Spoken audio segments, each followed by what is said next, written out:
রব্বুল আলামিন আমাদের সকলের বাবা সাইয়্যিদিনা আদম আলাইহিস সালামকে তার নিজের কুদরতি হাতে বানালেন। এরপরে আল্লাহ তাআলা তাকে ফেরেশতাদের সামনে এনে ফেরেশতাদেরকে আদেশ করলেন, সবাই আদমকে সাজদা দাও। সবাই আদমকে সাজদা দিল, ইল্লা ইবলিস। একজন শুধু সাজদা দিল না, তার নাম হলো মিস্টার ইবলিস। আল্লাহ তাকে বললেন, কিরে ইবলিস, সবাই তো সাজদা দিল, তুই কেন সাজদা দিলি না? ইবলিস তখন বলল, ক্বালা আসজুদু লিমান খালাকতা তিনা। সে তখন বলল, তুমি যাকে কাদা মাটি থেকে বানিয়েছো, আমি কি তাকে সাজদা দিব নাকি? ইবলিস আরো বলেছিল, ইবলিসের কথা রব্বুল আলামিন কোরআনে কারীমের 38 নম্বর সূরা সূরাতুস সাদের 76 নম্বর আয়াত থেকে তুলে দিলেন। ইবলিস তখন বলল, ক্বালা আনা খায়রুম মিনহু খালাকতানি মিন নারিন ওয়া খালাকতাহু মিন তিন। সে বলেছিল, তুমি আমাকে আগুন থেকে সৃষ্টি করেছো আর আদমকে তুমি কাদামাটি থেকে বানিয়েছো। আনা খায়রুম মিন, আমি তার চাইতে উত্তম, সুতরাং কেন আমি তাকে সাজদা দিব? আল্লাহ তখন ইবলিসকে বললেন, ক্বালা ফাখরুজ মিনহা ফাইন্নাকা রাজিম। আল্লাহ তাআলা তখন বললেন, তুই আমার আদেশ অমান্য করে অহংকারী আচরণ করলে এক্ষুনি তুই এই জান্নাত থেকে বের হয়ে যা। আল্লাহ ইবলিসকে যখন জান্নাত থেকে বের করে দিচ্ছিলেন, তখন তাকে আরো বললেন, ওয়া ইন্না আলাইকা লানাতি ইলা ইয়াউমিদ্দিন, বিচার দিবস পর্যন্ত তোর উপরে আমার লানত। ইবলিসকে যখন আল্লাহ জান্নাত থেকে বের করে দিলেন, ইবলিস তখন রবকে বলল, ক্বালা রব্বি ফাআনযিরনি ইলা ইয়াউমি ইউবাসুন, আমাকে ডে অফ রিজারেকশন, পুনরুত্থান দিবস পর্যন্ত হায়াত দাও, সুযোগ দাও, অবকাশ দাও। আল্লাহ তাআলা তখন বললেন, ক্বালা ফাইন্নাকা মিনাল মুনযারিন ইলা ইয়াউমিল ওয়াক্তিল মা'লুম। আল্লাহ বললেন, ঠিক আছে, যা, তোর দাবি আমি পূরণ করলাম, তোকে আমি কিয়ামত পর্যন্ত সুযোগ দিয়ে দিলাম। ইবলিস এই সুযোগ পেয়ে তখন সে বলল, ক্বালা ফাবিইজ্জাতিকা লাউগওয়িয়ান্নাহুম আজমাইন, তোমার ইজ্জতের কসম, যে আদমের কারণে আমাকে জান্নাত থেকে বের করে দিয়েছো, আদম এবং তার বংশধরদের সকলকে পথভ্রষ্ট করা এটা আমার প্রধান কাজ, এটা আমি তোমাকে চ্যালেঞ্জ করলাম। কিভাবে সে আদম এবং তার বংশধরদেরকে ধোঁকা দিবে সে আরো বর্ণনা দিল বিস্তারিতভাবে। আল্লাহ তাআলা কোরআনে কারীমের 7 নম্বর সূরা সূরাতুল আ'রাফের 16 নম্বর আয়াত থেকে বলছেন, ক্বালা ফাবিমা আগওয়াইতানি লাআকুদান্না লাহুম সিরাতাকাল মুস্তাকিম সুম্মা লাআতিয়ান্নাহুম মিন বাইনি আইদিহিম ওয়া মিন খালফিহিম ওয়া আন আইমানিহিম ওয়া আন শামাইলিহিম ওয়া লা তাজিদু আকসারাহুম শাকিরিন। সে তখন বলল, আমি এই আদম এবং তার বংশধরদেরকে সামন দিক থেকে, পিছন দিক থেকে, ডান দিক থেকে, বাম দিক থেকে, চতুর্দিক থেকে আমার সর্বনাশী প্রতারণার জাল বিস্তার করে এদেরকে জাহান্নামমুখী করব। এটা হচ্ছে আমাদের ব্যাপারে আল্লাহর সাথে শয়তানের, জোরে বলেন, শয়তানের ওয়াদা।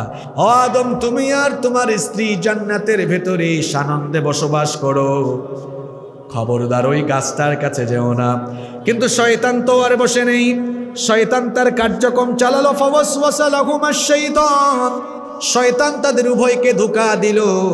শয়তান তাদের উভয়কে ধোঁকা দিয়ে জান্নাত থেকে বের করে দেওয়ার ব্যবস্থা করলো। শয়তান যেমন আমাদের আদি পিতা আদি মাতাকে ওয়াসওয়াসা দিয়ে জান্নাত থেকে বের করেছে, ঠিক তেমনি ভাবে দিবানিশি 24 ঘন্টা শয়তান আমাদেরকে ওয়াসওয়াসা দিয়ে জান্নাতমুখী কাজ থেকে বিরত রাখে। আল্লাহর কোরআনের আলোচনা যে হচ্ছে, এই কোরআন শুনলে সবচাইতে বেজার হয় কে? কোরআন শুনলে শয়তানের কত খারাপ লাগে শোনেন। ওই যে আল্লাহর নবী বলেছেন, ঘরের মধ্যে সূরা বাকারা তেলাওয়াত করো। যেই ঘরে সূরা বাকারার তেলাওয়াত হয় ওই ঘরে শয়তান থাকতে পারে না, শয়তান দৌড়ে দৌড়ে ওই ঘর থেকে পালিয়ে যায়। আর কোরআন শুনলে যাদের অন্তরটা নরম হয়, কোরআন শুনলে যাদের দিল কেঁপে উঠে, তারা কে? তারা হলো মুমিন। ইন্নামাল মুমিনুনা আল্লাযীনা ইযা যুকিরাল্লাহু ওয়াজিলাত কুলুবুহুম ওয়া ইযা তুলিয়াত আলাইহিম আয়াতুহু যাদাতুহুম ঈমানা ওয়া আলা রাব্বিহিম ইয়াতাওয়াক্কালুন। আল্লাহ তাআলা বলছেন, নিশ্চয়ই মুমিন হলো তারা যাদের সামনে আল্লাহর স্মরণ হলে, আল্লাহর নাম উচ্চারিত হলে পরে তাদের দিল আল্লাহর ভয়ে কেঁপে ওঠে, এবং তাদের সামনে যখন আল্লাহর আয়াতগুলো তেলাওয়াত হয় তখন তাদের ঈমান আরো বেড়ে যায়। তাহলে কোরআন শুনলে মুমিনের কি বাড়ে? জোরে বলেন। ঈমান বাড়ে আর শয়তানের জ্বালা বাড়ে। কোরআন শুনলে মুমিনের কি বাড়ে? ঈমান বাড়ে আর শয়তানের কি বাড়ে? আমরা আজকে এখান থেকে ঈমান বাড়িয়ে যাব। এত আস্তে ইনশাআল্লাহ বললেন? সবাই বলেন ইনশাআল্লাহ। তাহলে শয়তানের 1 নম্বর কাজ হলো মানুষকে কি দেওয়া? জোরে বলেন, কি দেওয়া? ধোঁকা দেওয়া। এটা হলো শয়তানের প্রধান কাজ। 2 নম্বর কাজ হলো শয়তান সব সময় মানুষকে খোঁচা দেয়। জোরে বলেন তো কি দেয়? আরো জোরে বলেন, কি দেয়? খোঁচা বুঝেন তো আপনারা? এই খোঁচাটা আরম্ভ হয় কখন থেকে? এই খোঁচা আরম্ভ হয় জন্মের পর থেকে। খোঁচা আরম্ভ হয় তখন মানুষের জন্ম হয় যখন। বলেন তো দেখি, একটা বাচ্চা জন্মের পরে হাসে না কাঁদে? রংপুরে মনে হয় হাসে, তাই না? আচ্ছা, পিছনে কি আওয়াজ শোনা যায়? জি, আওয়াজ শোনা যায়। তাহলে বলেন দেখি, বাচ্চা জন্মের পরে হাসে না কাঁদে? কেন কাঁদে?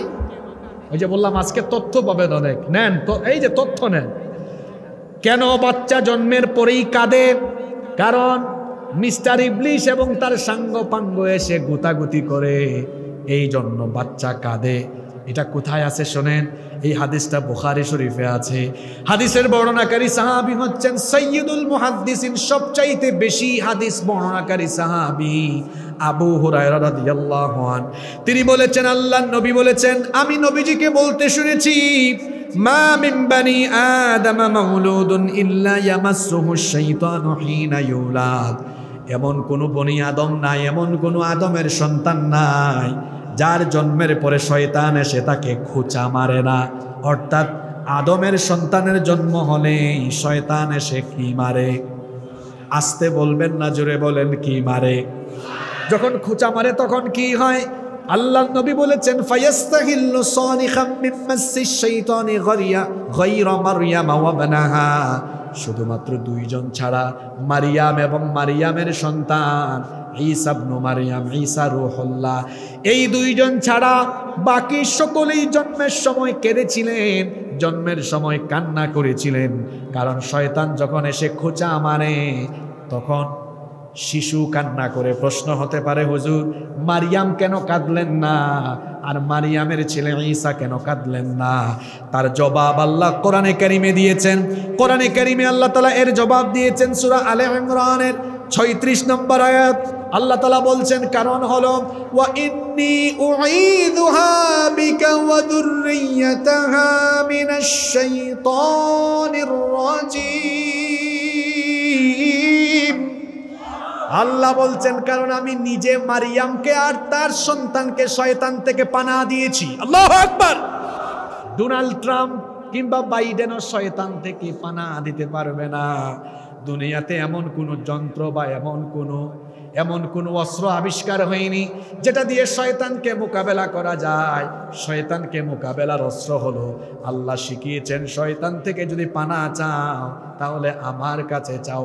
আউযু বিল্লাহি মিনাশ শাইতানির রাজিম। একটা দিলাম তথ্য, বাচ্চা কেন কাঁদে, এখন নেন একটা আমল। আজকে মাহফিলে মা বোনরা আছেন না, সবার জন্য আমল। একটা তথ্যের সাথে আবার একটা আমল নেন। যুবকদেরকে আমলটা শিখাই দেই। এখন যুবকদের চরিত্র ধ্বংসের প্রধান উপাদান হলো জরিনা সকিনার সাথে কানেকশন কি দিয়ে? কথা বলেন না কেন? আজকে পরকীয়া বাড়ছে কিসের কারণে? এই এলাকায় নাই, আছে? আজকে যুবকরা পর্নোগ্রাফিতে আসক্ত। তারা মোবাইল হাতে নিলেই পর্ন সাইটে ঢুকে যায়, ব্লু ফিল্মে আসক্ত। তারা এখন ইউটিউবে ঢুকে বিভিন্ন বাজে ভিডিও দেখতে চায়। আমার ভাইয়েরা, আমার মহিলা প্যান্ডেলে বসা বোনেরা, একটা আমল শিখে যান। যখনই শয়তান মাথার মধ্যে এসে ওয়াসওয়াসা বা আপনার এসে গুতাগুতি মারবে, ব্রেইনে খুঁচা মারবে, ওইদিক যাস না কেন, ওইদিক যাস না কেন, ওই সাইটে যা, এই ভিডিও দেখ, সঙ্গে সঙ্গে মোবাইলটা রেখে পড়বেন আউযু বিল্লাহি মিনাশ শাইতানির রাজিম। চ্যালেঞ্জ করলাম, চ্যালেঞ্জ করে গেলাম এখান থেকে। আউযু বিল্লাহ পরে দেখেন, এটার পাওয়ার দেখেন। শয়তান পালিয়ে যাবে, খারাপ কাজ করতে মনও চাইবে না। এই আমলটা করবেন, আমলটা করবেন তো দেখবেন, এটা পড়ে দেখবেন। এই আমলের সাথে একটা দলিল দিলে ভালো হবে না? আমার একটা হাদিস মনে পড়ে গেল। আল্লাহর নবী একবার দেখলেন দুইজন লোক ঝগড়া করছে। ঝগড়া জাতির এক পর্যায়ে তারা রাগে অগ্নিশর্মা হয়ে একজন আর একজনকে গালিগালাজ করছে। অশ্লীল ভাষায় মানুষকে গালিগালাজ করা এটা মুনাফিকের স্বভাব। আল্লাহর নবী বলেছেন, মুনাফিকের যত স্বভাব আছে তার মধ্যে একটা স্বভাব হলো ওয়া ইদা খাসামা ফাজারা। যখন সে মানুষের সাথে ঝগড়া করে তখন সে গালিগালাজ করে। এমন গালি দেওয়ার না মানুষ আমার সমাজে নাই। জোরে বলেন, আছে না নাই? আল্লাহর নবী তখন বললেন, আমি এমন একটা কালিমা জানি, এমন একটা দোয়া জানি, যদি তারা এই দোয়াটা পড়ে নেয় তাদের রাগ এবং গালিগালাজের এই মন মানসিকতা যিনি দূর করে দিবেন তিনি কি? আল্লাহর নবী বললেন সেটা হলো ইস্তিআযা। আউযু বিল্লাহি মিনাশ শাইতানির রাজিম। এটা পড়বেন, শয়তান থেকে পানা দিবেন কি? তাহলে শয়তানের 2 নম্বর কাজ মানুষকে কি দেওয়া? খোঁচা দেওয়া। কি দেওয়া? কিভাবে খোঁচা দেয় দেখেন, কিভাবে খোঁচা দেয়, কিভাবে খোঁচা দেয় দেখেন। মোবাইল ফোন হাতে নিয়েছেন, চাইলে ইউটিউবে গিয়ে ভালো জিনিস দেখতে পারেন, কিন্তু শয়তান এসে ব্রেইনে খোঁচা মারে। এ তো কোরআনের তেলাওয়াত শোনো কেন, এত ইসলামী সঙ্গীতে যে গজল শোনো কেন, একটু গান তো শুনতে পারো। ব্রেইনের মধ্যে খোঁচা মারে। রাস্তাঘাটে আপনি হাঁটতেছেন তখনও আপনাকে খোঁচা মারে, দেখোস না তোর পাশ দিয়ে তো সুন্দরী ললনা, সুন্দরী জরিনা যায়, সকিনা যায়, তার দিকে কেন তাকাস না? শয়তান বলে তাকা। আর আল্লাহ বললেন, কুল্লিল মুমিনিনা ইয়াগুদ্দু মিন আবসারিহিম। নবী মুমিনদেরকে বলেন তারা যেন চক্ষুকে পরনারী থেকে নিচের দিকে নামায় রাখে। আল্লাহু আকবার। তাহলে শয়তানের কাজ হলো মানুষকে কি দেওয়া? খোঁচা দেওয়া। 2 নম্বর বললাম খোঁচা দেওয়া। 3 নম্বর কাজ হলো শয়তানের কাজ হলো মানুষকে সাজদা থেকে দূরে রাখা। বলেন তো দেখি 3 নম্বর কি বললাম? কি থেকে দূরে রাখা? শয়তান আল্লাহর আদেশ অমান্য করে আল্লাহকে কি দেয় নাই? জোরে বলেন, কি দেয় নাই? আরো জোরে বলেন। শয়তান যখন কাউকে এই সাজদা দেওয়া থেকে, নামাজ থেকে ফেরাতে পারে, শয়তান এত খুশি হয়, এত আনন্দিত হয়, খিলখিলি এসে হাসে। আর যখন শয়তানকে কোনো ব্যক্তি পরাজিত করে সাজদা দেয়, আল্লাহর নবী বলেছেন ইউতাজালাশ শাইতানু ইয়াবকি। শয়তান এক পাশে গিয়ে ইয়াবকি, কান্নাকাটি করে আর বলে ইয়া ওয়াইলি, দুর্ভাগ্য আমার। উমির ইবনু আদম বিসসুজুদ। আদম সন্তানকে সাজদার আদেশ দেওয়া হলো। ফাসাজাদা ফালাহুল জান্নাহ। অতঃপর সে সাজদা দিয়ে তার জন্য জান্নাত হাসিল করে ফেললো। ওয়া উমিরতু বিসসুজুদ। আমাকেও তো সাজদার আদেশ দেওয়া হয়েছিল, ফাআবাইতু ফালিন্নার। কিন্তু আমি সেই আদেশকে অমান্য করেছিলাম, এই জন্য আমার জন্য জাহান্নামের আগুন অবধারিত হয়ে গিয়েছে।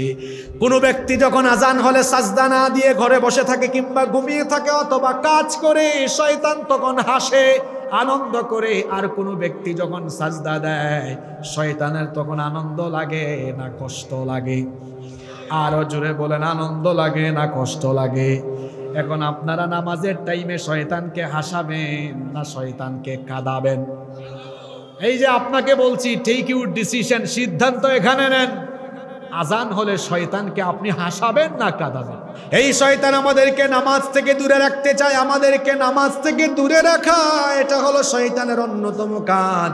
আল্লাহ তাআলা সেই কথা আমাদেরকে জানিয়ে দিচ্ছেন। কোরআনুল কারীমের 5 নম্বর সূরা সূরাতুল মাইদা 91 নম্বর আয়াতে আল্লাহ তাআলা বলছেন, ইন্নামা ইউরিদুশ শাইতানু আন ইউকিআ বাইনাকুমুল আদাওয়াতা ওয়াল বাগদাআ ফিল খামরি ওয়াল মাইসিরি ওয়া ইয়াসুদ্দাকুম আন যিকরিল্লাহি ওয়া আনিস সালাহ ফাহাল আনতুম মুনতাহুন। আল্লাহ তাআলা বলছেন, নিশ্চয়ই শয়তান চায় মদ এবং জুয়ার মাধ্যমে তোমাদের মধ্যে পারস্পরিক বিদ্বেষ এবং সংঘাত ঘটাতে।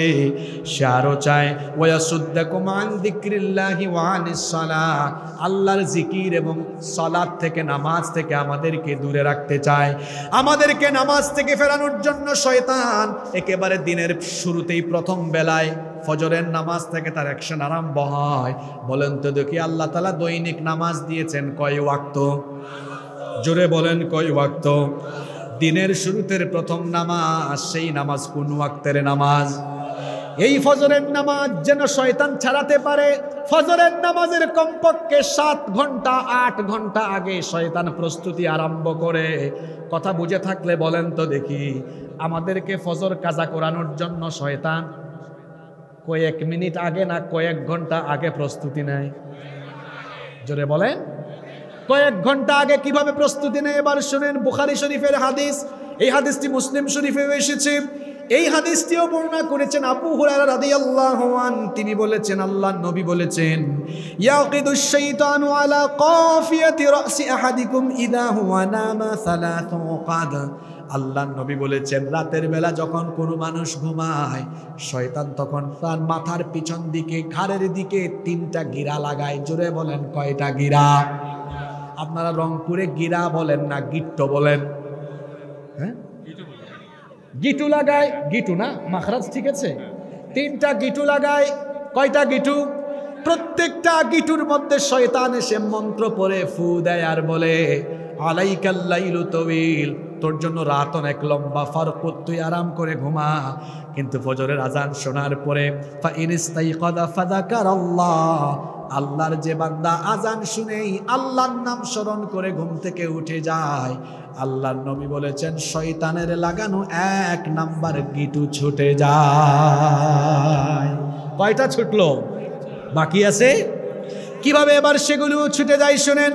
আল্লাহর নবী বলেছেন, ফা ইন তাওয়াদ্দা ইন হাল্লাত ওয়াকাদা, যখন এবার আল্লাহর বান্দা বিছানা থেকে উঠে ওযু করতে যায়, ওযু যখন করে ফেলে, শয়তানের লাগানো 2 নাম্বার গিটু তখন ছুটে যায়।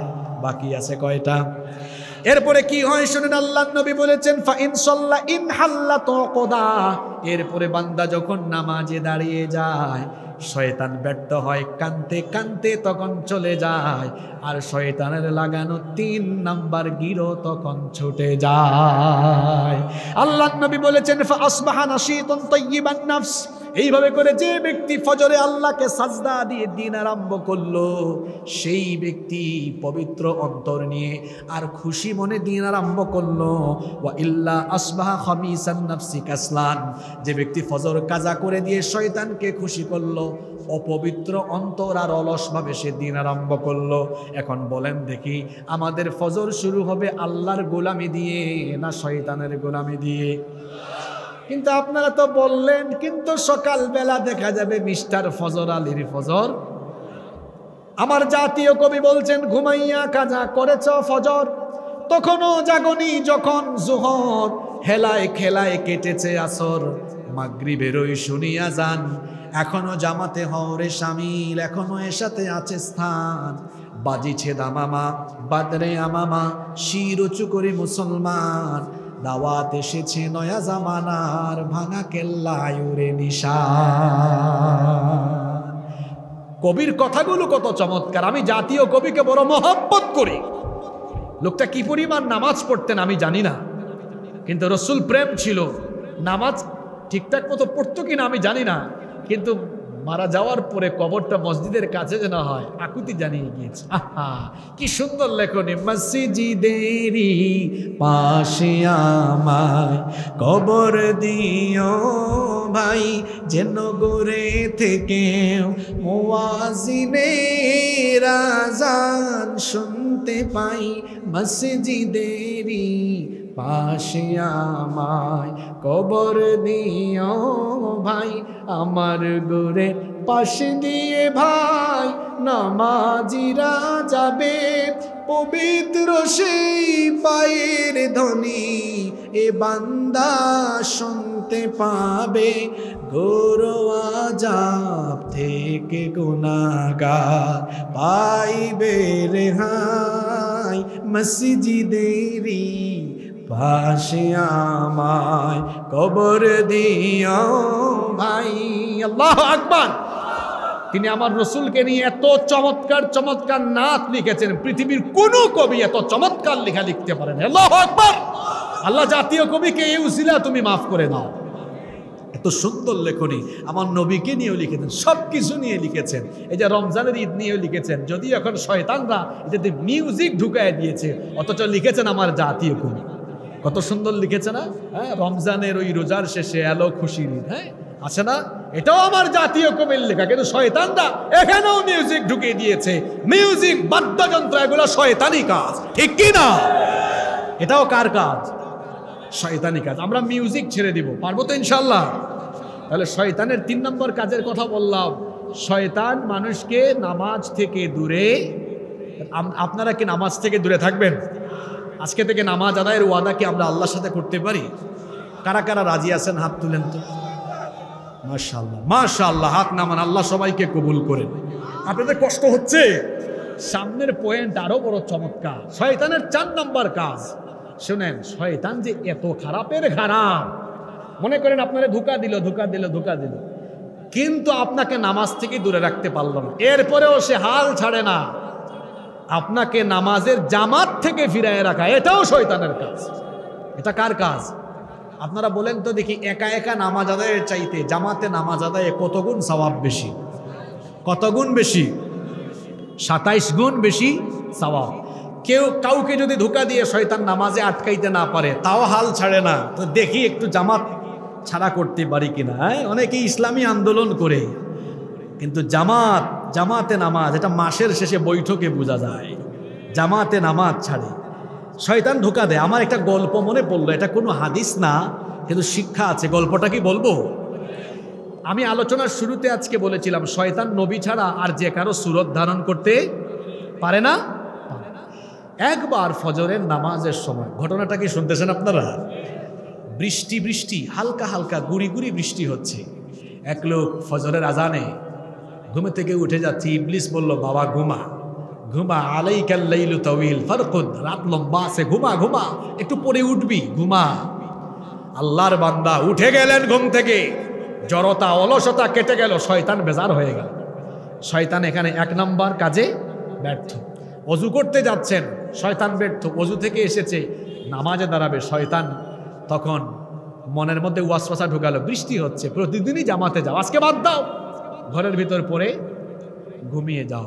কিন্তু আল্লাহর বান্দার মনে শয়তান যে ওয়াসওয়াসা ঢুকিয়েছে, আল্লাহর বান্দা সেই ওয়াসওয়াসাকে ছুঁড়ে ফেলে দিয়েছেন। যখনই তিনি জামাতে যাওয়ার জন্য প্রস্তুতি নিলেন, এমন সময় শয়তান মানুষের সুরত ধারণ করে দরজায় দরজা খুলেছেন। জিজ্ঞেস করেন, আপনি কে? বুজুর্গ ব্যক্তি বললেন, আপনি কে? মানুষের সুরত ধারণকারী। শয়তান বলছে, আমি আপনার শুভাকাঙ্ক্ষী। তো কি চাই? আজকে বৃষ্টি হয়েছে, আপনি জামাতে নামাজ আদায়কারী মানুষ, প্রতিদিন আপনি জামাতে যান, এই বৃষ্টির মধ্যে আপনি যাবেন, হেঁটে হেঁটে গেলে আপনার কষ্ট হবে, আপনি আমার কাঁধের উপরে উঠেন, আমি আপনাকে মসজিদে নিয়ে যাই। আপনাদের হয়তো শুনে মনে মনে ধারণা করছেন শয়তান এত ভালো হইল কেমন, কাঁধের উপর তুলে নিয়ে যাচ্ছে। শয়তান এই কারণেই কাঁধের উপর তুলতে চাচ্ছে। হাদিসে এসেছে আল্লাহর কোনো বান্দা যখন মসজিদের উদ্দেশ্যে রওনা দেয় তখন সে আল্লাহর মেহমান হয়ে যায়। সে যখন মসজিদের উদ্দেশ্যে হাঁটে প্রতিটি পদক্ষেপে পদক্ষেপে কদমে কদমে ফেরেশতা আমলনামায় সওয়াব লিখে। তো এই যে পদক্ষেপে পদক্ষেপে সওয়াব আমলনামায় লেখা হবে, শয়তানের ভালো লাগবে না খারাপ লাগবে?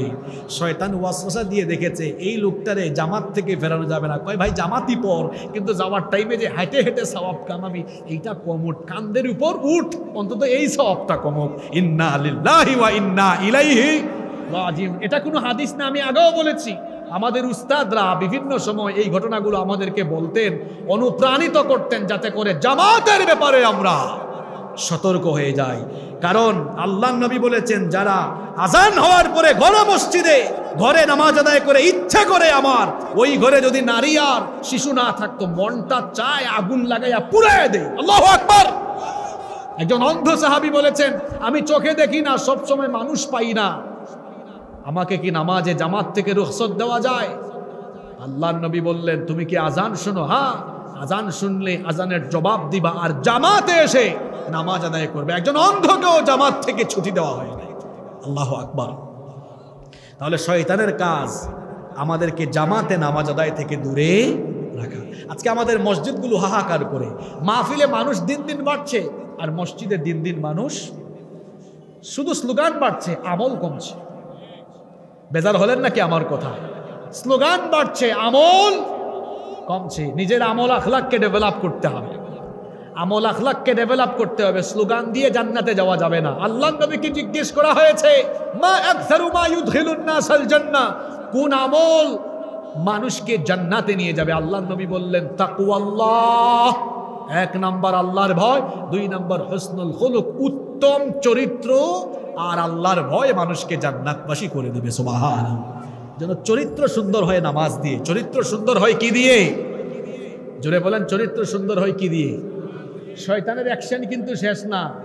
যদি কোনো মানুষ জামাতেও নামাজে দাঁড়ায় তাও শয়তান নামাজের ভিতরে আসে। বলবেন হুজুর এইটা আবার কেমন কথা? হ্যাঁ আছে তো। কিভাবে শয়তান নামাজের ভিতরেও চলে আসে শোনেন।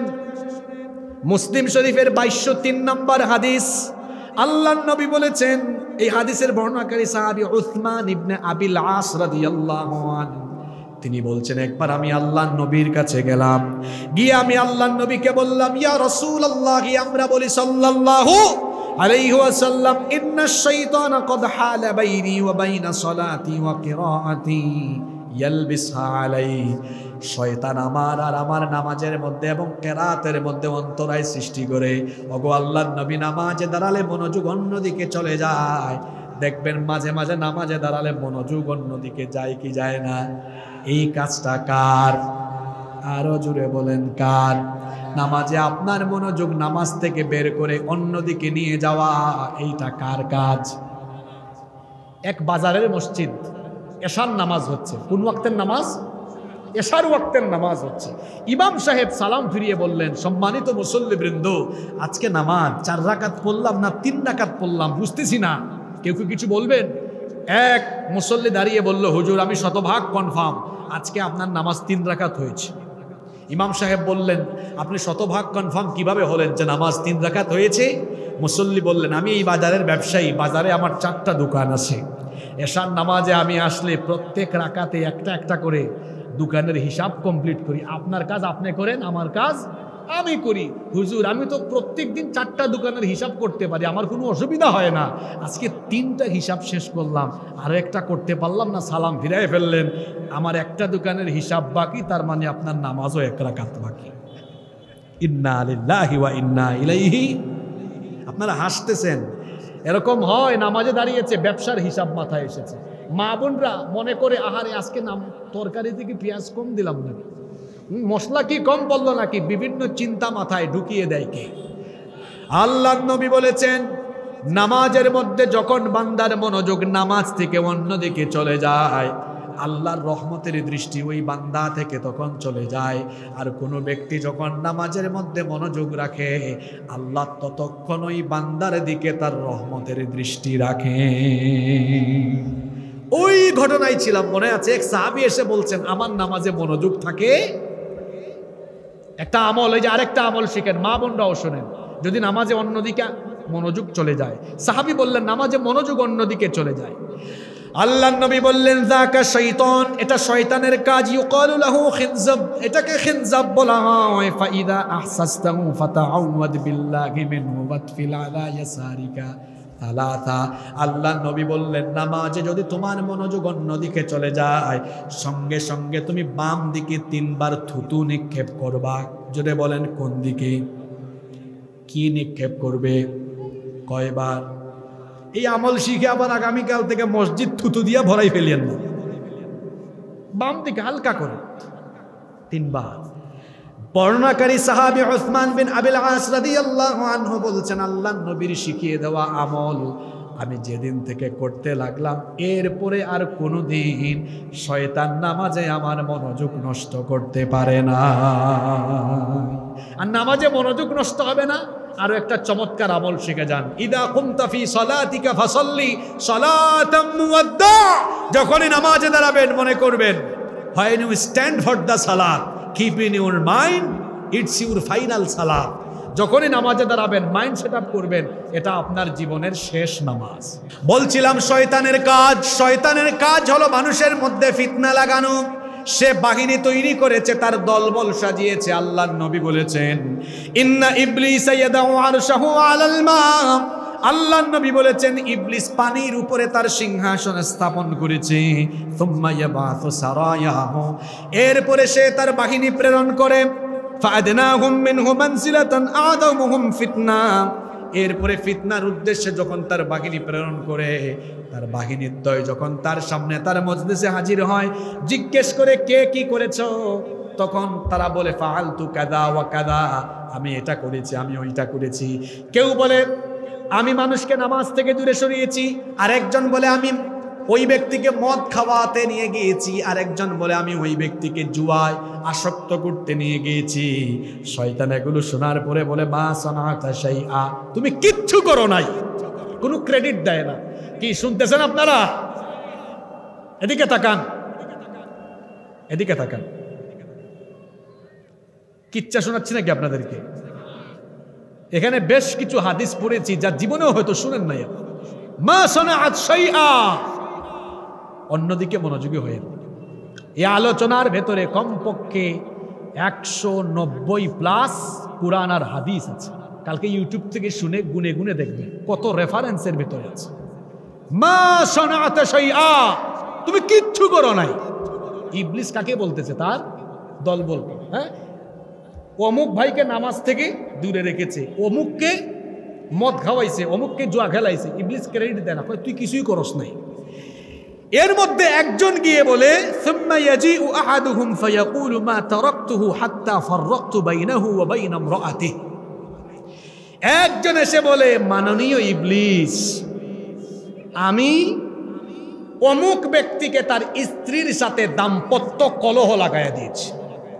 ইবলিস তখন বলে এই তো তুমি কাজের কাজ করেছো। ফায়ুদনিহি মিনহু ওয়া ইয়াকুলু নি'মা আনতা, তুমি কাজের কাজ করেছো, আসো তোমার সাথে কুলাকুলি করি, আলিঙ্গন করি। তাহলে ইবলিস কোন ফিতনার কারণে বেশি খুশি হয়? স্বামী স্ত্রীর কলহ রং করে নাই তো? জোরে বলেন। স্বামীর সাথে স্ত্রীর কলহ, স্ত্রীর সাথে স্বামীর কলহ। আমার ভাইয়েরা যারা বিবাহ শাদী করে ফেলেছেন শোনেন, কখনো স্ত্রীর সাথে রাগ করে কথা বলবেন না, ধমক দিবেন না, স্ত্রীর সাথে খারাপ আচরণ করতে যাবেন না। স্ত্রীর সাথে খারাপ আচরণ করলে আপনারও ভেজাল লাগবে, চেহারা সুরত কিন্তু খারাপ হয়ে যাবে। কারণ যখন আপনি স্ত্রীর সাথে ভেজাল করবেন, তরকারির মধ্যে লবণ কম হবে, মশলাপাতি ঠিকঠাক মতো পড়বে না। আর বিবিকে খুশি রাখবেন, তাহলে দেখবেন চেহারা সুরত ভালো থাকবে, বিবি আদর করে ভালোবাসা দিয়ে খাওয়াবে। যদি টাকা থাকে, পয়সা থাকে, সম্পদ থাকে, ক্ষমতা থাকে, কিন্তু বিবির সাথে যদি ঝামেলা থাকে, কখনোই আপনি শান্তি পাবেন। টাকা পয়সা, ক্ষমতা যদি নাও থাকে, বিবির সাথে যদি সুন্দর সম্পর্ক থাকে, দেখবেন জান্নাতি একটা আনন্দ ঘরের মধ্যে পাবেন। যাদের বউ ভালো এটা তারাই কেবল বলতে পারে, স্বামী স্ত্রীর ভালোবাসা যেই ঘরে আছে সেই ঘরে কার রহমত আছে। আমাদের মা আম্মা জান আয়েশা রাদিয়াল্লাহু আনহা বলেছেন, আমাদের ঘরে দামি কোনো ফার্নিচার ছিল না, দামি কোনো আসবাবপত্র ছিল না, সব সময় আমরা খাবার দাবারও ঠিকঠাক মতো পেতাম না, কিন্তু আল্লাহর নবী এমন ইনসাফপূর্ণ আচরণ সকল বিবিদের সাথে করেছেন, আমাদের ঘরটা স্বামী স্ত্রীর ভালোবাসা দিয়ে পরিপূর্ণ ছিল। সুবহানাল্লাহ পড়তে ইচ্ছে করে না? একটু মনে করে দেখেন তো, কোন দিন নিজের বউকে একটু মুখে তুলে খাওয়াইছেন? নবাবজাদা নসরুল্লাহ একা একা খায়া ফেলে। হ্যাঁ, আল্লাহর নবীর কাছ থেকে এগুলো শিখেন। আল্লাহর নবী তার নিজের বিবিকে মুখে তুলে খাইয়ে দিয়েছেন। আপনারা 2টা গ্লাসে পানি পান করেন। আমাদের মা আয়েশা রাদিয়াল্লাহু আনহা বলেছেন, আমি গ্লাসের মধ্যে যেই জায়গায় ঠোঁট লাগিয়ে পানি পান করতাম, আমার নবীও ওই গ্লাসের ঠিক ওই জায়গায় ঠোঁট লাগিয়ে পানি পান করতেন। এত রোমান্স আপনার মধ্যে তো নাই। হ্যাঁ, বউয়ের সাথে কথাও কয় না ঠিক মতো, মেজাজ খিটখিটে, আর বাজারে যাওয়ার পরে বলে, আপু খুব সুন্দর লাগতেছে আপনাকে। তোরে আপুর সাথে এত মিষ্টি ভাষায় কথা বলতে কে বলেছে? বউয়ের সাথে কথা বলতে হবে সুন্দর, ঠিক কি না? তারপরে স্ত্রীর জন্য কোনো গিফটও নাই, স্ত্রীকে সময় দেয় না। অনেকে আছে সারাদিন বাইরে থাকে, আসার পরে বউকে ঠিকঠাক মতো সময়ও, এদের ঘরে ঝামেলা লাগে, এদের বউ পরকিয়া করে। যারা তাদের বউকে সব দিক থেকে স্যাটিসফাইড রাখতে পারে, বিবিকে সময় দেয়। আম্মা জান আয়েশা রাদিয়াল্লাহু আনহা বলছেন, আমি যখন কোনো মাংস বা হাড্ডির টুকরা চাবাতাম, আল্লাহর নবী মাঝে মাঝে সেটা আমার হাত থেকে কেড়ে নিতেন। তারপরে মাংস বা হাড্ডির টুকরা যেখানে আমি ঠোঁট লাগিয়ে খেতাম, আল্লাহর নবীও ঠিক ওই জায়গায় ঠোঁট লাগিয়ে খাওয়া আরম্ভ করতেন। শুনেন, স্ত্রীর সাথে স্বামীর রোমান্স কেমন হয়। আল্লাহর নবী যেদিন দুনিয়া থেকে চলে যাচ্ছেন, আম্মা জান আয়েশা রাদিয়াল্লাহু আনহা বলছেন, আমি পৃথিবীর শ্রেষ্ঠ নারী, কারণ আমার কোলে মাথা রেখে আমার নবী দুনিয়া থেকে বিদায় নিয়েছেন। আল্লাহু আকবার। আল্লাহর নবী যখন দুনিয়া থেকে বিদায় নেবেন, নবীজি বলছেন, ও আয়েশা, আমি মেসওয়াক করতে চাই, একটা মেসওয়াকের ব্যবস্থা করো। আম্মা জান আয়েশা রাদিয়াল্লাহু আনহা একটা মেসওয়াকের ব্যবস্থা করলেন। আমার নবীর জীবনের শেষ আমল হলো মেসওয়াক। জোরে বলেন, শেষ আমলটা কি? আমাদের অনেকের মুখের মধ্যে দুর্গন্ধ, পান খায়, বিড়ি খায়, দুর্গন্ধ নিয়ে চলাফেরা করে। বিবির কাছে গেলে বিবিও কাছে ঘেঁষতে দেয় না, বিবি তো বলতেও পারে না, কিন্তু দেখতেছে তার হাজবেন্ডের মুখে দুর্গন্ধ বেশি, কাছেও যেতে দেয় না। এরকম বিড়ি সিগারেটের দুর্গন্ধ নিয়ে বউয়ের কাছে যায়, এমন হাজবেন্ড আছে না নাই? আপনি নিজে চান আপনার বউ ফিটফাট থাকুক, ও বাবা গো, এখন আপনার বউয়ের বুঝি রুচি নাই যে আপনি একটু স্মার্ট হয়ে যান? ইবনে আব্বাস রাদিয়াল্লাহু আনহু বলছেন, আমি যেমন চাই আমার বিবি আমার সামনে ফিটফাট হয়ে আসুক, আমার বিবিরও মন আছে, সেও চায় আমিও যেন তার সামনে স্মার্ট হয়ে আমাকে উপস্থাপন করি, ঠিক কি না? এই জন্য মিসওয়াক করবেন। আল্লাহর নবীর আমল ছিল, তিনি দৈনিক 7 বার মিসওয়াক করতেন। জুড়ে বলেন কয়বার? এটা মৌলিক বেশিও হতে পারে, 5 ওয়াক্ত নামাজের আগে 5 বার। আর আম্মা জান আয়েশা রাদিয়াল্লাহু আনহা বলছেন, ঘুমানোর আগে 1 বার, ঘুমানোর পরে আর 1 বার, 5 2 কত হইল? এই জন্য পকেটের মধ্যে এইরকম একটা মেসওয়াক রাখবেন। পারবেন তো? পারবেন তো? অজু করতে গিয়েছেন, একটু মেসওয়াক লাগান। খাবার দাবার সেরেছেন, একটু মেসওয়াক করেন। অনেকে আছে নামাজেও মুখের দুর্গন্ধ নিয়ে যায়, হ্যাঁ, সাজদায় গিয়ে বলে সুবহান রাব্বিয়াল আ'লা, 2 পাশে 2 জন মুখের দুর্গন্ধে টিকতেও পারে না, আছে না নাই? মেসওয়াক করবেন, পরিচ্ছন্ন থাকবেন। যেই কথা বলছিলাম, স্বামী স্ত্রীর মধ্যে সম্পর্কে ভেজাল লাগানো, ওই ঘটনাটা আগে শেষ করি। আম্মা জান আয়েশা রাদিয়াল্লাহু আনহাকে বললেন, আয়েশা একটা মিসওয়াকের ব্যবস্থা করো। আয়েশা রাদিয়াল্লাহু আনহা একটা মিসওয়াক আনলেন। যারা মিসওয়াক ব্যবহার করেন তারা জানেন, মিসওয়াক ব্যবহারের আগে মাথাটা শক্ত থাকে না, নরম থাকে। আল্লাহর নবী বললেন, আয়েশা গো, মিসওয়াকটা ব্যবহারের আগে তুমি একটু চিবায়া চিবায়া নরম করে দাও। আম্মা জান আয়েশা রাদিয়াল্লাহু আনহা চিবায়া চিবায়া মিসওয়াকটাকে নরম করে দিলেন। তার মুখের লালা তার মুখের থুতু মেসওয়াকে লাগলো। আল্লাহর নবীর হাতে তিনি যখন দিলেন, আল্লাহর নবী মেসওয়াক করার আগে আম্মা জান আয়েশা রাদিয়াল্লাহু আনহার লালা থুতু মোবারকগুলো চেটে চেটে খাওয়া আরম্ভ করলেন। আয়েশা রাদিয়াল্লাহু আনহা বললেন, ও নবী মেসওয়াকের আগে এমনটা কেন করলেন? আল্লাহর নবী তখন বললেন, খাবারের মধ্যে যেমন সারিদ আমার কাছে প্রিয়, তেমনি আমার স্ত্রীদের মধ্যে তুমিও আমার কাছে সবার থেকে প্রিয়। শিখেন এখান থেকে ব্যবহার করে। এবার আমার ভাইদের কথা বললাম, অনেক বোনেরাও আছে খারাপ, অনেক বোনদের স্বভাবের মধ্যেও ঝামেলা আছে। ভাইকে সঠিকভাবে সময় দেয় না, বাসার মধ্যে তার হাজবেন্ডকে ঠিকঠাক মতো সেবা শুশ্রূষা করে না, আনুগত্য করে না, হাজবেন্ডের খেদমত করে না, সারাক্ষণ খিটখিটানি স্বভাব। এমন অনেক নারী আছে না নাই? আমার বোনদেরকে বলবো, আপনাদের জন্য জান্নাতে যাওয়া বড় সহজ। আল্লাহর নবী বলেছেন, ইদা সাল্লাত আল মারআতু খামসাহা ওয়া সামাত শাহরাহা ওয়া আতাআত যাওজাহা ওয়া হাফিজাত ফারজাহা।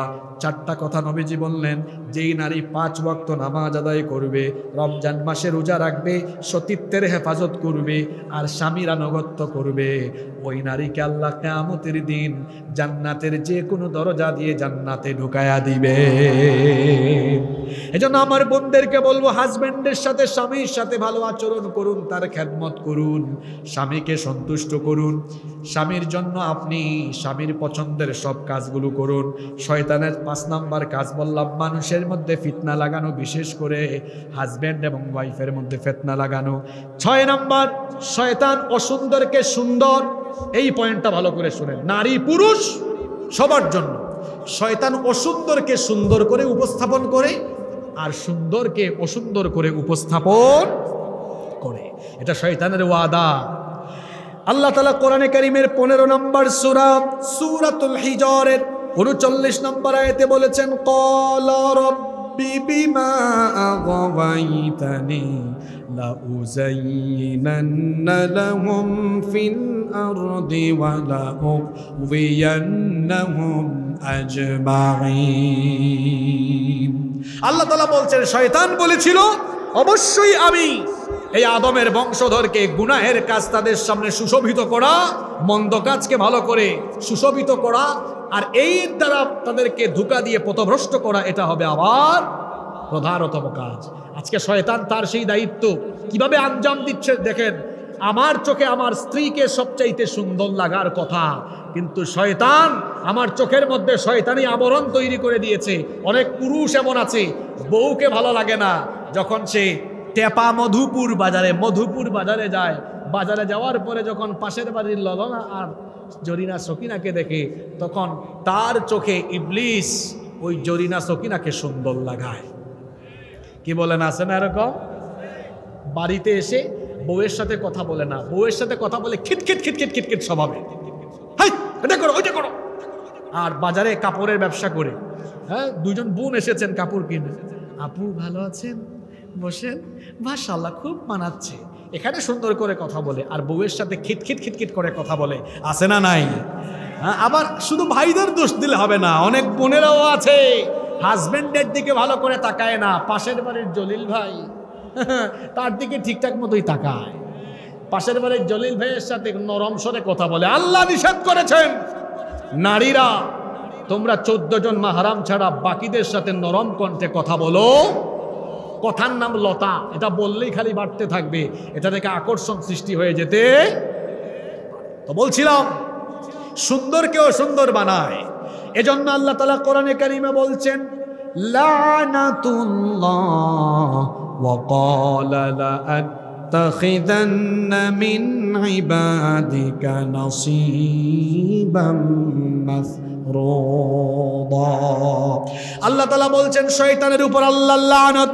সে বলেছে, আমি তোমার বান্দাদের একটা অংশকে প্রতারিত করে ছাড়বো। সে আরো বলেছে, ওয়ালা উদিল্লান্নাহুম ওয়ালা উমান্নিয়ান্নাহুম ওয়ালা আমুরান্নাহুম ফালইউবাত্তিকুন্না আযানাল আনআম। আল্লাহ তাআলা বলছেন, শয়তান বলেছে আমি অবশ্যই তাদেরকে পথভ্রষ্ট করব, মিথ্যা আশ্বাস দিব এবং তাদেরকে আদেশ দিয়ে দিয়ে আমি খারাপ কাজ করাবো। কেমনে খারাপ কাজ করাবো? শয়তান বলেছে, ওয়ালা আমুরান্নাহুম ফালা ইউগাইয়িরান্না খালকাল্লাহ। মা বোনেরা খেয়াল করে নেয়া, কি বাস্তবিক কথা কোরআনে এসেছে, তারপরেও কেন মানুষ খারাপ কাজ করে আমার বুঝে আসে না। আল্লাহ বলছেন, আমি অবশ্যই আদেশ দিয়ে দিয়ে ধোঁকা দেওয়াবো, আদেশ দিয়ে দিয়ে আমি তাদেরকে আল্লাহর সৃষ্টির আকৃতির পরিবর্তন ঘটাবো। জোরে বলেন তো, কিসের আকৃতির? মানুষের শরীরের আকৃতির, আল্লাহর সৃষ্টির আকৃতি যেভাবে দেওয়া হয়েছে তার পরিবর্তন ঘটানো হবে। দেখেন তো তাকায়া, আল্লাহ চোখের উপরে ব্রু দিয়েছেন কত সুন্দর করে, আর শয়তান বলেছে না এটা সুন্দর না, চোখের মধ্যে অসুন্দর লাগা, বলেছে তুমি ব্রুটা একটু প্লাক করো, একটু চিকনা চাকনা করো, এটা সুন্দর লাগিয়েছে। অথচ সুন্দর ছিল আগেরটা যেভাবে আল্লাহ দিয়েছেন, শয়তান এটাকে অসুন্দর বানায়া প্লাকটাকে সুন্দর লাগিয়েছে। ব্রু প্লাক করা এটা কার কাজ? কথা বলছেন না কেন? রংপুরের নারীরা মনে হয় এগুলো করে না। যে নারী ব্রু প্লাক করে, এই যে আয়াতে আল্লাহ বলেছেন লাআনাতুল্লাহ, শয়তানের এই সব কর্মকাণ্ড যারা করবে তাদের উপরে আল্লাহর, যদি বলেন আল্লাহর আকৃতির পরিবর্তন ঘটিয়ে দিচ্ছে। শুধু তাই নয়, যেটা সুন্দর সেটাকে শয়তান অসুন্দর লাগাচ্ছে। পুরুষ সে পারফিউম ইউজ করবে, আর নারী তিনি পারফিউম ইউজ করবেন না, তার স্বামীর সাথে একান্তে তিনি ইউজ করতে পারেন, কিন্তু শয়তান ওয়াসওয়াসা দিয়েছে, এটা করাচ্ছে শয়তান। শুধু তাই নয়, অলংকার নারীর জন্য এখন শয়তান ধোঁকা দিয়ে অলংকার পুরুষকেও পরাচ্ছে। বহু ছেলেদের কানে দুল দেখবেন, এখানেও থাকতে পারে, বহু ছেলেদের গলার মধ্যে চেইন আছে, গলার চেইন আছে না, আছে, হাতের মধ্যে ব্রেসলেট পরে। আপনাদের রংপুরে মনে হয় এগুলো নাই।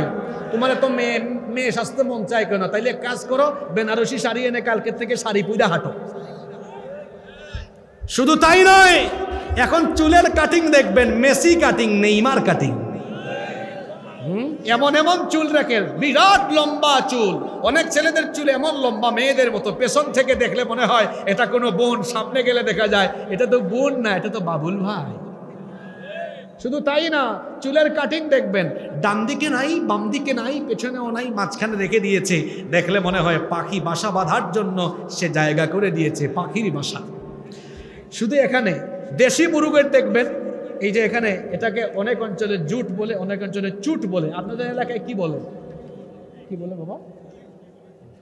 দেশি মুরগের মাথার মধ্যে জুটি। অনেক ছেলেদের দেখবেন কোনো দিকে চুল নাই, খালি এই জায়গায় আছে। এটার নাম আমি দিছি মুরগা জুট কাটিং। আছে না এরকম? আছে। আল্লাহর নবী বলেছেন, অমুসলিমদের, বিধর্মীদের বেশভূষা ধারণ করো না, তাদের সাদৃশ্য ধারণ করো না। মান তাশাব্বাহা মিনহুম মান তাশাব্বাহা বিকওমিন ফাহুয়া মিনহুম। যে ব্যক্তি কোনো জাতির অনুসরণ করবে, বিধর্মীর অনুসরণ করবে, বিধর্মীর অন্তর্ভুক্ত হয়ে বিধর্মীর সাথে তার হাসর হবে। এজন্য খবরদার যুবক ভাইয়েরা, শয়তানি কাজে নিজেকে নিমজ্জিত করা যাবে। 7 নাম্বার শয়তানের কাজ হলো মুসলমানদের মধ্যে অনৈক্য তৈরি করা। কষ্ট হচ্ছে আপনাদের? 5-7 মিনিট থাকা যাবে না ইনশাল্লাহ? শয়তানের কাজ হলো মানুষকে ঐক্যবদ্ধ না রেখে অনৈক্যের মধ্যে ডুবিয়ে রাখা। আল্লাহর নবী বলেছেন, মুসলিম শরীফের হাদিস, ইন্নাশ শাইতানা ক্বাদ আইসা, নিশ্চয়ই শয়তান হতাশ হয়ে গিয়েছে। আইয়াবুদাহুল মুসাল্লুনা ফি জাজিরাতিল আরব, জাজিরাতুল আরবে শয়তান মানুষকে আল্লাহর গোলামি করাতে পারবে না, এজন্য শয়তান হতাশ হয়ে গিয়েছে। ওয়ালাকিন ফিত তাহরিশি বাইনাহুম, কিন্তু শয়তান এখনো আশা ছাড়ে নাই একটা কাজে, সেটা হলো তোমাদেরকে অনৈক্য সৃষ্টি করে দলে দলে বিভক্ত করার ব্যাপারে শয়তান এখনো আশা ছাড়ে নাই। আমার বাংলাদেশে আলেম উলামার মধ্যে, ইসলামপন্থী মুসলমানদের মধ্যে দলাদলি কম না বেশি? দলাদলি করা কার কাজ? কথা বলছেন না কেন আপনারা? দলাদলি করবে না। আলেমদের মধ্যে একটা সুন্দর ঐক্যের সুবাতাস বইছে। আলেমরা সিদ্ধান্ত নিয়েছেন, কৌমি আলিয়া, হেফাজত, জামাত, চরমুনাই, খেলাফত, জমিয়ত, যত ইসলামী দল, যত ঘরানার আলেম ওলামা আছেন, আমরা আমাদের মাঝখানের অনৈক্যের দেয়ালকে ভেঙে চুরে টুকরা টুকরা করে দিয়ে আমরা সবাই এক টেবিলে বসে যাব, যাতে করে এই বাংলাদেশে ইসলামী ইমারত প্রতিষ্ঠা করা যায়। আপনারা আলেমদেরকে এক দেখতে চান কি চান না? তাইলে সম্মানিত ফেসবুক মুজাহিদগণ, ফেসবুকে ঠেলাঠেলি বন্ধ করেন। আমরা ফেসবুক চালানোর সময়ই পাই না, আর আপনারা ফেসবুকে এমন এমন কমেন্ট আর এমন এমন লেখালেখি করেন। অনেক পুচকা পুচকা পোলা পাই না, আউযুবিল্লাহ বিসমিল্লাহ শুদ্ধ করে পারে না, বড় বড় আলেমদের পুষতে গিয়ে আবুল তাবুল কমেন্ট করে। আলেমের পারলে জুতা বহন করো, আলেমের জুতা বহন করো, নইলে আলেমের সুহবতে থাকো, তাকে নিয়ে সমালোচনা করে নিজের আমলকে ধ্বংস করে দিও না। বুঝলে বুঝপাতা, না বুঝলে তেজপাতা। পারলে আলেম হন, নইলে আলেমের ছাত্র হন, নইলে আলেমের সাথী হন, সুহবতে থাকেন। আমাদের উস্তাদরা বলতেন, শুধু উস্তাদের কাছে গিয়ে জ্ঞান হাসিল করলেই চলবে না, মাঝে মাঝে উস্তাদের ব্যাগ জুতা বহন করিও, উস্তাদের সাথে হাঁটাচলা করিও, কথাবার্তা বলিও, তাহলে উস্তাদ থেকে আমল আখলাক শিখতে পারবা। সুহবতে থাকলে তার কাছ থেকে অনেক আচার আচরণ সম্পর্কে তুমি জানতে পারবে, ঠিক কিনা? আমাদের মধ্যে অনেকে আছেন কামিল পাশ করেছেন, দাওরে হাদিস শেষ, বহুত বড় মাওলানা, তবে কওমি মাদ্রাসার একটা সিস্টেম ভালো, এটাকে আমি অত্যন্ত পছন্দ করি এই সিস্টেমটা। তারা দাওরায়ে হাদিস বা ইফতার শেষ করার পরে দেখা যায় তারা উস্তাদদের খেদমতে কয়েক বছর থাকে। যারা আলিয়া মাদ্রাসায় পড়ে, আমি তো জীবনে কোনোদিন কওমি মাদ্রাসায় পড়ি নাই, আমিও আলিয়া মাদ্রাসায় পড়েছি, বিশ্ববিদ্যালয়ে পড়াশোনা করেছি। আমি ভাইদেরকে অনুরোধ করব, উস্তাদদের থেকে, স্যারদের কাছ থেকে জ্ঞান নেওয়ার পাশাপাশি সুহবতে থাকবেন। আমরা উস্তাদদের সুহবতে থেকেছি, যার কারণে উস্তাদদের সুহবতে থাকলে কিতাবের বাহিরে অনেক কিছু শেখা যায়। আমাদের এলাকায় একটা কথা বলে, 1 মণ ইলমের সাথে 10 মণ, আপনাদের এলাকায় এটা বলে না মনে হয়, 1 মণ ইলমের সাথে 10 মণ কি লাগে? এলেম লাগে। শুধু এলেম থাকলে হয়। আল্লাহ আমাদেরকে কথাগুলো বুঝার তৌফিক দান করে। তাহলে 7 নম্বর পয়েন্ট কি বললাম? শয়তান চায় মানুষকে ঐক্যবদ্ধ, 7 না, এটা তো 8 নম্বর হয়ে গেছে। শয়তান চায় মানুষকে ঐক্যবদ্ধ রাখতে না আলাদা করে দিতে। দেখেন, মুসলমানরা আলাদা থাকলে মুসলমান বা ইসলামের শক্তি বাড়বে না কমবে? আপনার হাতে একটা লাঠি দেওয়া হলো, এই লাঠি ভাঙা সহজ না কঠিন? কিন্তু যদি 100টা দেওয়া হয়, ভাঙতে পারবেন? পারবেন না, কুতাকুতি শুরু হবে, ভাঙতে পারবেন না। কি বোঝাতে চাইলাম? আপনি যখন একা একা একা একা আলাদা আলাদা দল করবেন আর সবাই আলাদা আলাদা থাকবেন, ইসলাম বিরোধীরা যারে ধরবে মেরুদণ্ড ভেঙে ফেলবে।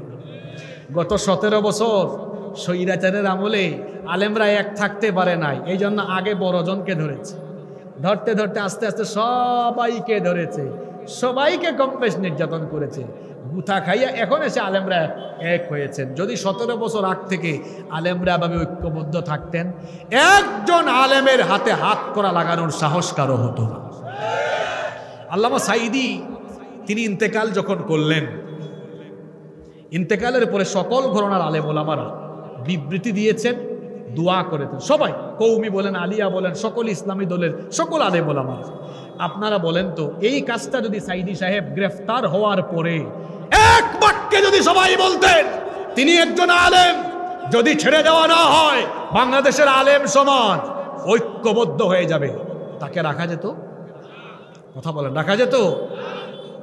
তখন অনেকে বলছেন থাক না, আমাদের দলের না। তারপরে কি হইল? ধাপে ধাপে ধাপে ধাপে একজন একজন করে, একজন একজন করে কাউকে বাদ দিয়েছে। কথা বলছেন না কেন? কাউকে বাদ দিয়েছে। যাই হোক, অতীত থেকে মানুষ কি নেয়? শিক্ষা নেয়। এই শিক্ষা এখন থেকে নেন।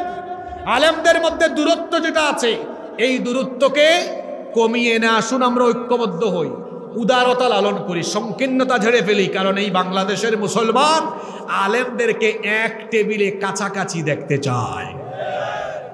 আপনারা আলেমদেরকে এক জায়গায় দেখতে চান না? আলেমরা এক জায়গায় চলে আসলে এই বাংলাদেশে একটি ইসলামী বিপ্লব সংগঠিত হবে ইনশাআল্লাহ। নাম্বার 8 নাম্বার, শয়তান মানুষকে, শয়তানের আরেকটা কাজ হলো মানুষের মধ্যে নগ্নতা বাড়িয়ে দেওয়া, নগ্নতা, উলঙ্গপনা বাড়িয়ে দেওয়া। আজ আমাদের সমাজে নগ্নতা কম না বেশি? আশ্চর্যের ব্যাপার হলো বহু নারীরা মাহফিলে আসে বুরখা ছাড়া, বেপর্দা হয়ে চলে আসে। কে আসে না? শয়তান চাই উলঙ্গপনা বাড়িয়ে দিতে। আজ আমার সমাজে উলঙ্গপনা আছে না নাই?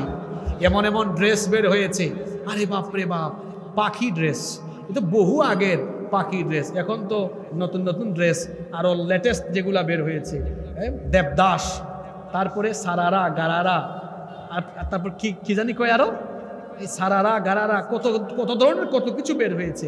দেখবেন এগুলা বেশিরভাগই হাত দেখা যায়, পিঠ দেখা যায়। এই যে শয়তান অশ্লীল অর্ধনগ্ন পোশাক সমাজে ছড়িয়ে দিচ্ছে, এর মাধ্যমে সে তার এজেন্ডা, শয়তান তার বাহিনী, আমাদের মতো কিছু আব্দুর রহমান আব্দুল কুদ্দুস যারা শয়তানের সাথী হয়ে গিয়েছে, আমাদের মাধ্যমে তার এজেন্ডা সে ঘরে ঘরে সমাজে সমাজে বাস্তবায়ন করছে। অনেক ভাইয়েরা আছেন নামাজ আদায় করেন কিন্তু বউকে, মা বোনকে পর্দায় রাখেন না। যে ব্যক্তি তার ঘরের নারীদেরকে পর্দায় রাখতে পারে না সে দাইয়ুস। আর দাইয়ুস কখনো আল্লাহর জান্নাতে ঢুকতে পারবে? একজন নারী বেপর্দার কারণে জাহান্নামে গেলে আরো 4 জনকে নিয়ে জাহান্নামে যাবে। কয়জনকে নিয়ে? যদি বলেন কয়জন? আপনারা দেখেন তো 4 জনের বাইরে আপনি আছেন কিনা। 1 তার বাবা, বাপ তার মেয়েকে পর্দা করাতে হবে। 2 তার স্বামী, 3 তার বড় ভাই, 4 তার বড় ছেলে। এই 4 জনের বাহিরে আমরা কেউ আছি? একজন নারী যদি বেপর্দার কারণে জাহান্নামে যায়, মাস্ট বি আরো 4 জনকে ইনক্লুড করবে। আমার ঘরের নারীরা বেপর্দার কারণে জাহান্নামে যাবে, এটা কি হতে পারে? জুড়ে বলেন, এটা কি হতে পারে? আমরা আমাদের ঘরের নারীদেরকে পর্দায় রাখতে পারবো তো ইনশাআল্লাহ? মা বোনদেরকেও বলবো পর্দা করে ঘর থেকে বের হবেন, বুরখা পরিধান করবেন, আশকারা মাস্কারা লাগাইয়া আটার বস্তা ময়দার বস্তা মুখে আর ফেসের মধ্যে দিয়া সাজসজ্জা করে বের হবেন না। নিষেধ করেছেন কি? আরো জোরে বলেন কে? আল্লাহ তাআলা কোরআনে কারীমে বলেছেন, ওয়ালা তাবাররাজনা তাবাররুজাল জাহিলিয়াতিল উলা। জাহিলি যুগের নারীদের মতো নগ্ন হয়ে ঘর থেকে বের হয়ে যাও না। তারা বক্ষ দেশটাকে খোলা রাখতো, ওড়না পরিধান করতো না। আল্লাহ বলেছেন, ওয়ালিয়াদরিবনা ফি খুমুরিহিন্না আলা জুয়ুবিহিন্না। নারীরা তোমাদের মাথার উপর থেকে এমন একটা চাদর পরিধান করো যাতে করে তোমাদের মুখ এবং তোমাদের বক্ষদেশ পর্যন্ত আবৃত হয়ে যায়। নিকাব পরিধান করবেন, পরিপূর্ণ পর্দা মেনটেন করে ঘর থেকে বের হবেন। পর্দা মেনটেন করলে নারীর সম্মান বাড়ে না কমে? আপনি পর্দা করে যাইয়েন, পর্দা করে ঘর থেকে বের হয়েন। একটা বদমাশ ছেলেও যদি রাস্তায় দেখে পর্দাশীলা নারী চুপচাপ বসে থাকবে। বেপর্দা করে বের হন, কত অসভ্য ভাষায় কত কিছু বলবে। অন্তত আমি যদি ছোট্ট করে একটা উদাহরণ দিই, বলবে দেখছো কি গেছে, মাথা ঠিক নাই। আর বাকি নিম্ন ক্যাটাগরির শব্দগুলো এই ভদ্র সমাজে আমি বললাম। তাহলে পর্দা নারীর সম্মান বাড়ায় না কমায়? যারা তাদের বিবিকে বেপর্দা বের করেন, আপনার কি খারাপ লাগে না ভাই? আপনার বউয়ের পেট পিট যে স্টেডিয়ামের মতো বের করে দিয়েছে মানুষ দেখে, আপনার কি একটুও খারাপ লাগে না? এটা কেমন পুরুষ আপনি? আপনার মধ্যে ব্যক্তিত্ব বলতে কিচ্ছু নাই। রুচি খারাপ আপনার। বউ আপনার উপভোগ করে মানুষ, বউ আপনার উপভোগ করে।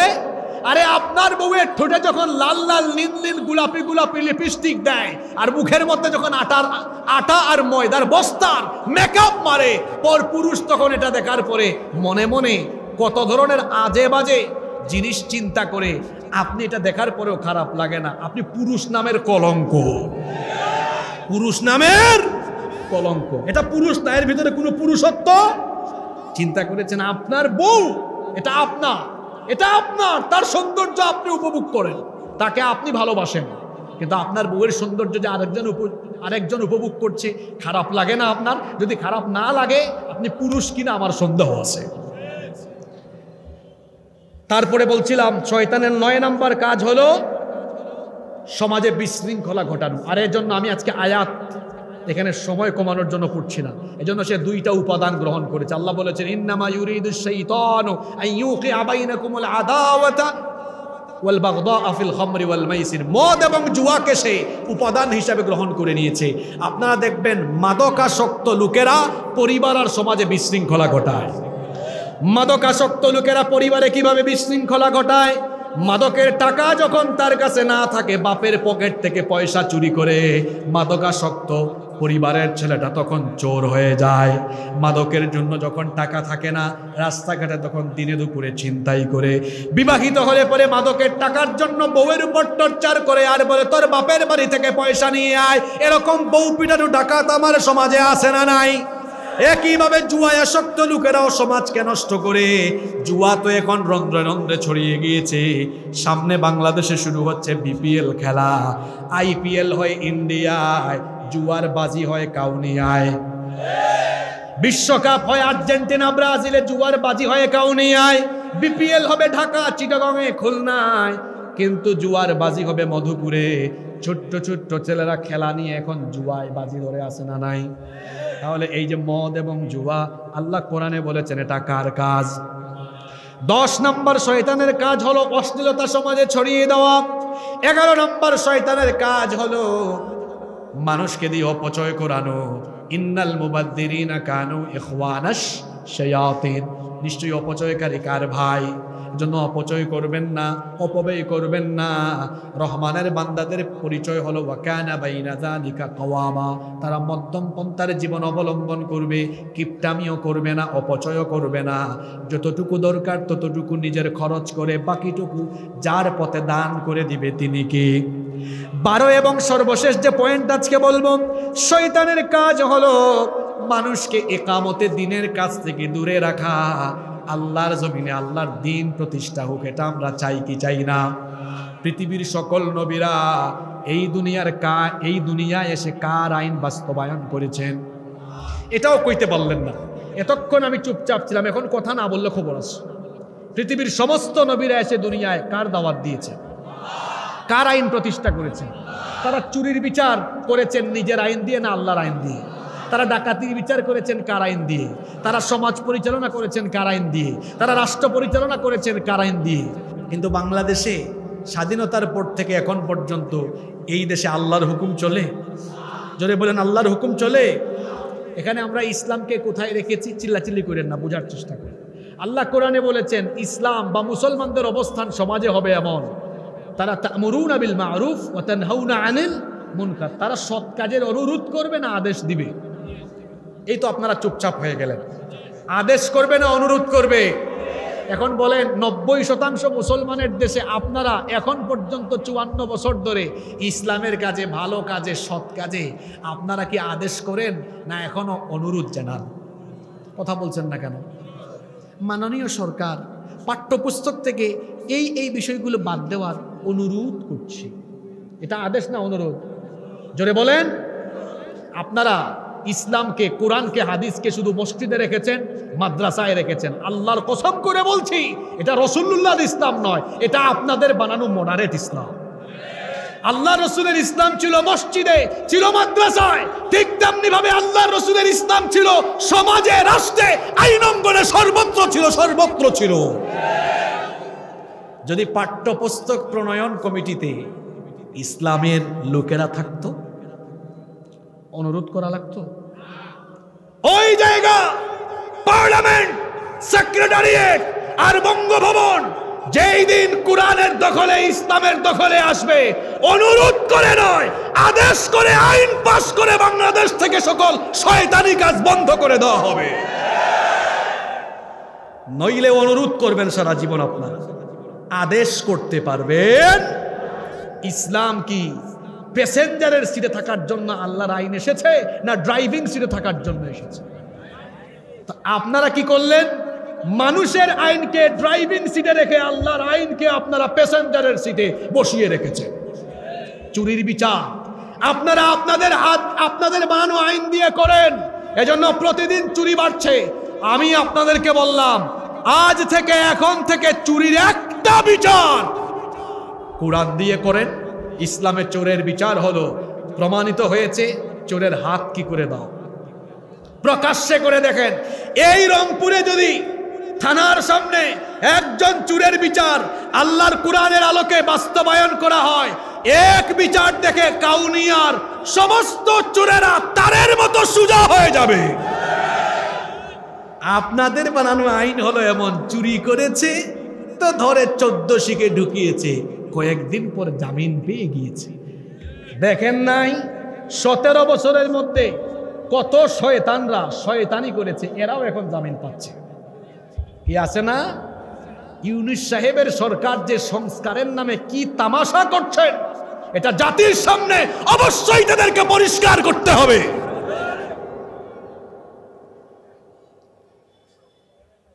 আল্লাহর আইন দিয়ে বিচার না হলে মানুষ কখনো শান্তি পাবে না, মানুষ কখনো মুক্তি।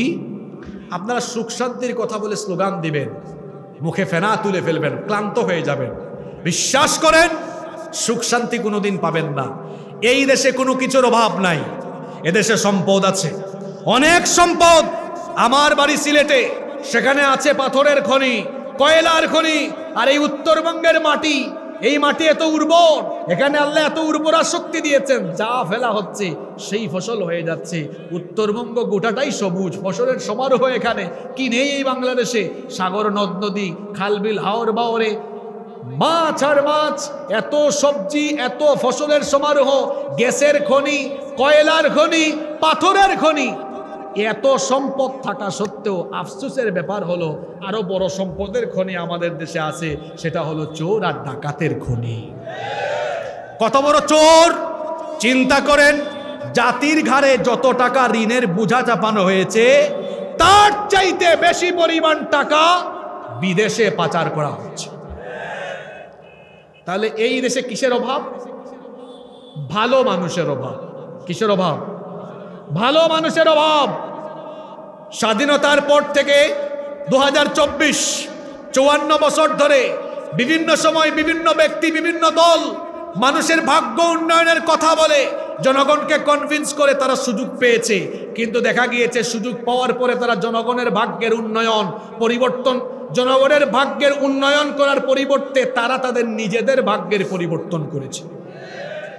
বাংলাদেশের মানুষের অন্তর নিয়ে, মন মানসিকতা নিয়ে আর ছিনিমিনি খেলা যাবে না। এজন্য আজ আমি এখান থেকে এই কথা বলে বিদায় নিতে চাই, সেটা হচ্ছে এই সব কিছু আমাদের দেখা শেষ, বাকি আছে এখন আল কোরআনের বাংলাদেশ, বাকি আছে আল কোরআনের বাংলাদেশ। আমরা কোরআনময় একটি বাংলাদেশ দেখতে চাই কি চাই না? জোরে বলেন, চাই কি চাই না? কারা কারা চান না একটু হাত তুলেন তো।